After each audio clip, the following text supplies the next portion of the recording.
बायको सोबत सुद्धा तिचा एक आहे, कोण? मोबाईल. आणि नवऱ्यासोबत सुद्धा त्याचा एक आहे, कोण? मोबाईल.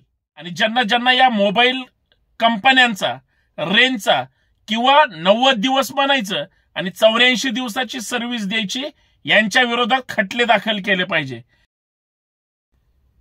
तुम्हाला एअरटेल फसवतंय, तुम्हाला जिओ फसवतंय, तुम्हाला VI फसवतंय, तुम्हाला कधी कधी BSNL सुद्धा रेंजच्या बाबतीत मिस कॉल देतं, कॉल ड्रॉप होतात. परंतु एअरटेल सारख्या कंपन्या, जिओ सारख्या कंपन्या तुमच्याकडून 5G देणार म्हणून मग एअरटेल 859 रुपये असेल किंवा जिओ असेल, तुम्हाला फक्त लुटण्याचं काम करतात. मोबाईल फक्त समोर धरा आणि एकदा बघा मोबाईलवर 5G त्या मोबाईलमध्ये किती वेळा तो शब्द राहतोय, रेंजचा तर सोडा. 4G पेक्षा दलिंदर त्या ठिकाणी सर्व्हिस दिली जाते आणि ग्राहकांना मात्र लुटलं जातं. तुम्ही जास्त पैसे घेताय ना, 500 रुपये होतं, टप्प्याटप्प्याने तुम्ही आता 800 850 रुपयापर्यंत आले, 1000 रुपये करा. मग लोकांना पैसे घेताय ना, तर मग चांगली सर्व्हिस द्या. म्हणजे तुमच्या पोरांची लग्न करायची म्हणून अख्ख्या देशवासियांकडून पैसा लुटणार का? लाजा वाटल्या पाहिजेत कंपनीवाल्यांना. एअरटेलवाल्यांनो किती लुटणार? माझ्याकडे एवढ्या तक्रारी येत आहेत कारण मी सोशल मीडियावर बोलतो म्हणून. मी युट्यूबवर बोलतो, फेसबुकवर बोलतो किंवा इंस्टाग्रामवर बोलतो म्हणून सगळे लोक आपल्याकडे तक्रार करतायत. त्यांचं असं म्हणणं असतं, साहेब तुम्ही या गोष्टीवर भूमिका मांडा. मी मांडणारच ना.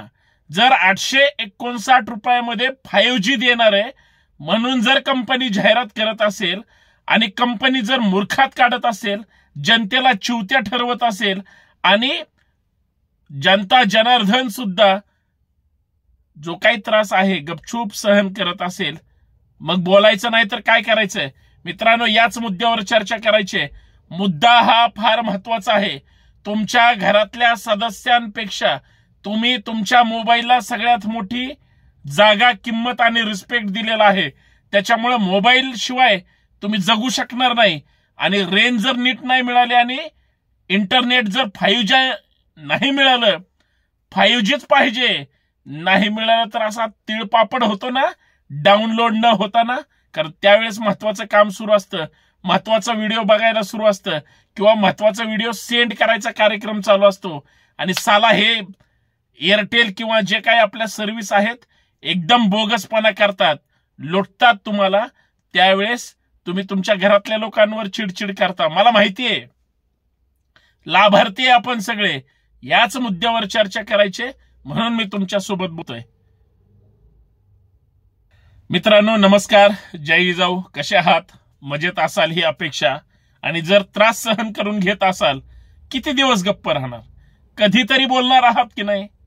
आणि कायद्याने, संविधानाने आपल्याला अधिकार दिलाय त्रास सहन करण्यापेक्षा कायदेशीर मार्ग त्या ठिकाणी अवलंबवायचा.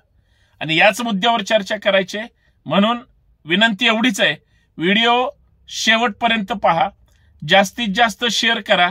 जे जे मोबाईल वापरतात आणि जे जे जिवंत विचारांची आणि खुल्या विचारांची माणसं आहेत त्यांच्यापर्यंत हा व्हिडिओ पोहोचला पाहिजे. मित्रांनो, तुम्ही, आम्ही, आपण सगळेजण कुटुंबाशी निगडीत असणारी माणसं आहे. आई वडील, बायको, मुलं, कुटुंबातले सदस्य यांच्या सोबत राहतो. पूर्वी आपण सगळे एकत्र असायचो. म्हणजे लहान लहान मुलं असताना आपण एकत्र खेळायचो, अभ्यास एकत्र करायचो, शाळा एकत्र शिकायचो, महाविद्यालय असेल किंवा नंतर जे काही पोस्ट ग्रॅज्युएशन, आजपर्यंत तुम्ही मरेपर्यंत कितीही शिक्षण घेतलं तरी ते कमी पडेल. पण ते आपण एकत्र मिळून समूहाने घेत असतो. डिग्री जरी स्वतःला मिळत असेल तरी ती डिग्री सगळ्यांच्या सोबत मिळते. कुटुंबातलं सुद्धा तसंच आहे. कुटुंब सुद्धा एकत्र आहेत, एकत्र राहिलेत, एकत्र ठेवण्याचं काम सुद्धा तुमचं आमचं आहे. पण ही मोबाईल नावाची जमात आली.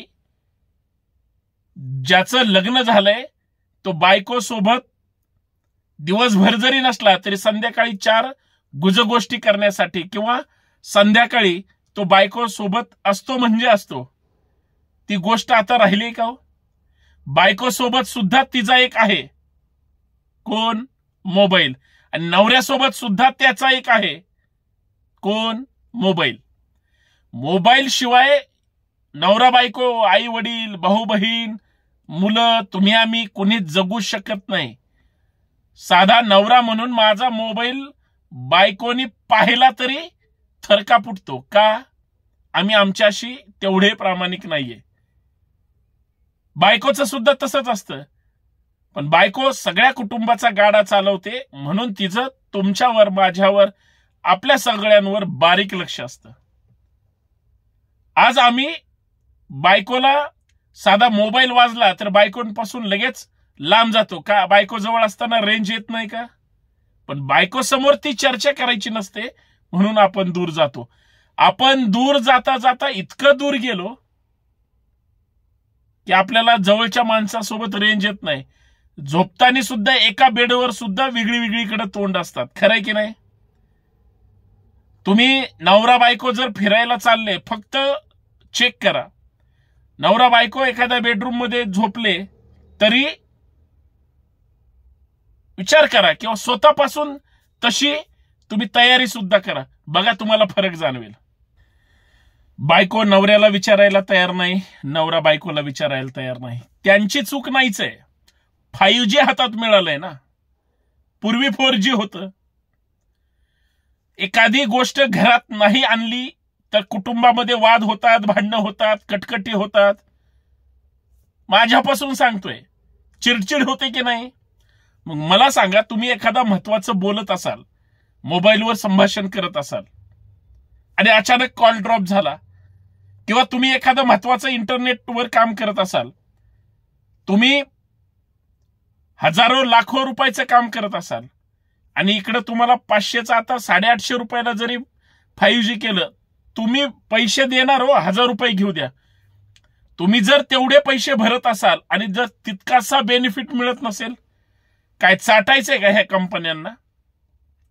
मला तर वाटतं जे जे जागरूक नागरिक असतील आणि ज्यांना ज्यांना या मोबाईल कंपन्यांचा, रेंजचा, किंवा 90 दिवस बनायचं आणि 84 दिवसाची सर्व्हिस द्यायची, यांच्या विरोधात खटले दाखल केले पाहिजे.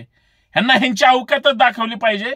आणि सगळ्यात महत्वाचं, जर एखादी कंपनी, मी एखादी सर्व्हिस त्या ठिकाणी घेतोय, मग ती एअरटेलची असेल, जिओची असेल, किंवा BSNLची असेल, कंपन्या कुठल्याही असू द्या, हे एअरटेल सारख्या सगळ्याच कंपन्या म्हणतात 5G देत नाहीत, म्हणतात 90 दिवस देत नाही. अशा कित्येक ह्यांच्या तक्रारी आहेत. साला ह्यांना कोणी बोलायला नाही. त्यांना काय वाटतं, सगळे लोक थोडेच आमच्याकडे येतील? लक्षात घ्या, हे नेहमी दुर्लक्षित महत्वाचे मुद्दे करतात आणि नेहमी सगळ्यांना गृहीत धरतात. म्हणून होतं काय, मनस्ताप होतो. लोक बोलून दाखवू शकत नाहीत. पण तुमच्याकडे कायदा आहे.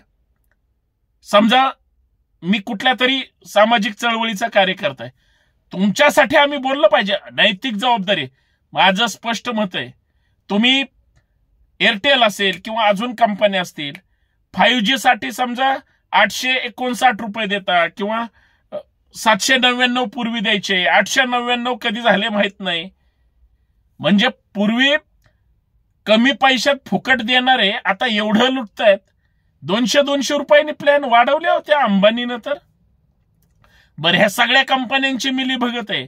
तुम्ही असं म्हणायचंच नाही की माझी कंपनी चांगली आणि त्याची वाईट आहे. अजिबात नाही. चर्चाच नाही करे. मग हा सगळा मनस्ताप कशासाठी सहन करायचा आहे? ह्यांच्यावर खटले दाखल केले पाहिजेत की नाही? खरं तर आपण, जसं तुम्हाला एखादी गोष्ट नाही आवडलं तर चुकीचा रिव्ह्यू तुम्ही त्या ठिकाणी देऊ शकता, तुम्ही कंप्लेंट करू शकता. तुम्हाला जर आता तुमचा मोबाईल त्रास देत असेल, 5G मिळत नसेल, पैसे घालवले ना, पैसे दिल्याशिवाय तर ते काय साहजिक आहे, तुम्हाला सेवा देणारच नाहीत. पहिलं पैसे घेतात, मग सेवा देतात. इतर ठिकाणी आपण वस्तू घेतो आणि मग पैसा देतो. घरातच राहतो ना आपण. आज याच मोबाईलमुळे आमचा संवाद कमी झालाय.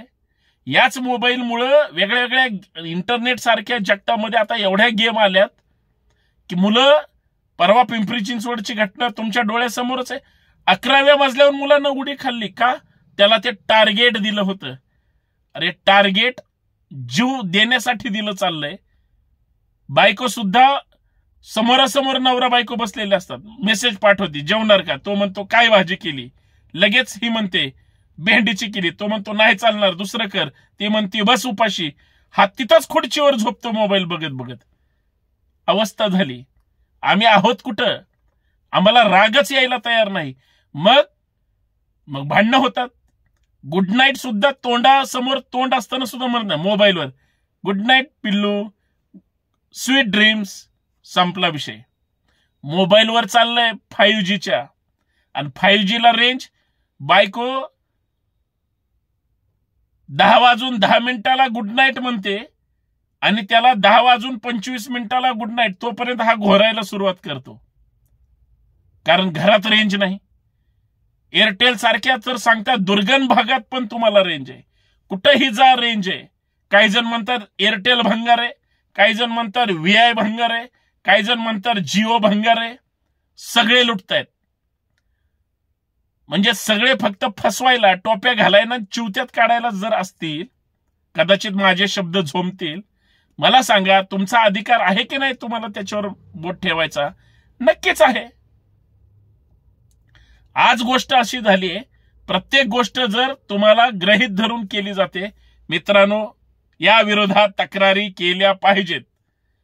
तुम्हाला जर मोबाईल नेटवर्कचा प्रॉब्लेम येत असेल, तुम्हाला जर तुमचा 5G मिळत नसेल, तुम्हाला जर तुमच्या भागात रेंज मिळत नसेल, तुम्हाला जर तुमचा मोबाईल सारखा कॉल ड्रॉप होत असेल, तुम्हाला जर तुमचा मोबाईल सतत आउट ऑफ रेंज दाखवत असेल, तुम्हाला जर तुमचा मोबाईल, मी तुम्हाला फोन केला आणि तुमचा मोबाईल लागत नसेल, तर या सगळ्यांची तक्रार करणं गरजेचं आहे. या सगळ्यांना धडा शिकवणं गरजेचं आहे. आणि हे प्रश्न मिटवण्यासाठी, ह्या कंपन्यांना त्यांची जागा दाखवण्यासाठी आपण सामाजिक चळवळीतले कार्यकर्ते ह्यांना ठरवून आहे ना, नांगरा सगट त्या ठिकाणी ते बाकीच्या गोष्टी तुम्हाला माहिती आहेत. तुम्ही ह्यांना धडा शिकवल्याशिवाय पर्याय नाही. त्यासाठी काय करावं लागेल? तुम्ही आम्ही एकत्र यावं लागेल, कमेंट करावी लागेल, चर्चा करावी लागेल, आपण बोललं पाहिजे आणि या विरोधात काहीतरी लढा लढवला पाहिजे. अन्यथा तुम्हाला फक्त गृहीत धरलं जाईल. बरं, पैसे तुम्ही घालताय हो, तुमची तयारी आहे. सर्व्हिस दर चांगली असेल तर 500चे काय आता 800 झालेत, उद्या 1000 होणारच आहेत. घ्या, सर्व्हिस सुद्धा तशी द्या. विनाकारण मूर्खात काढायचे धंदे बंद करा. कारण लोक पोट तिडकीनं काबाड कष्ट करून पैसे कमवतात. कंपन्यासारखे भाडखावपणा करत नाहीत किंवा भाड्याचा पैसा त्या ठिकाणी घेत नाहीत, हे लक्षात ठेवा. जागरूक राहिला तरच तुम्हाला किंमत आहे, अन्यथा मुरदाडांच्या फौजा ह्या भरपूर आहेत. लक्षात असू द्या. मोबाईल कंपन्या विरोधात तक्रारी करावी लागतील आणि रस्त्यावर यावं लागेल, संघर्ष करावा लागेल. तक्रार करण्यासाठी तुम्ही आम्ही एकत्र यावं लागेल. धन्यवाद. करा तक्रारी.